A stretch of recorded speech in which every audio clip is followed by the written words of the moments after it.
Telangana state working journalist association Malkajgiri की जानिब से अलवाल के इलाके में एक इजलास का इनेकाद अमल में आया। इस इजलास में मेहमान खुसूसी की हैसियत से रुकन असम्बली मलकाजगिरी एम हनुमंत राव ने शिरकत की। रुकन असम्बली एम हनुमंत राव ने इस मौके पर बात करते हुए कहा कि सहाफ़ी अवामी मसाइल को हुकूमत तक पहुँचाकर इन मसाइल को हल करने की कोशिश करते हैं। सहाफ़ियों की इनकी खिदमात को कभी फरामोश नहीं किया जा सकता। इन्होंने कहा कि वो हुकूमत से नुमाइंदगी के जरिए सहाफ़ियों को डबल बेडरूम मकानात फराहम करने की कोशिश करेंगे। रुकन असम्बली एम हनुमंत राव ने सहाफ़ियों से कहा कि इनको जो भी मसाइल दरपेश हों उनको तवज्जो में लाएं और वो उन मसाइल को हल करने की कोशिश करेंगे। इस इजलास में तेलंगाना वर्किंग जर्नलिस्ट एसोसिएशन के सदर प्रसाद, सीनियर सहाफ़ी वेंकट रेड्डी, जिला सदर Balraj, TRS party corporator Jitendra के अलावा दीगर भी मौजूद थे।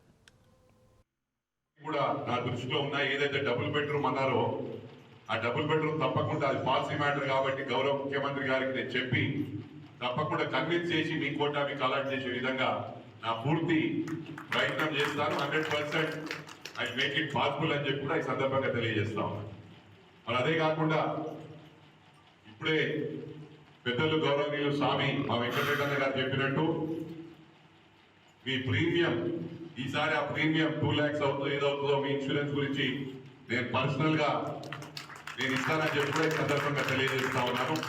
మీకు ఒకటే విజ్ఞప్తి, మాటల్లో కాదు చేతుల్లో మనం ముందుకు పోదాం. కొన్నిసార్లు ఏంటంటే చెప్పిన టైంకి ఇవ్వలేకపోతాను, ఇవన్నీ ఇచ్చేస్తాను ఇమీడియట్.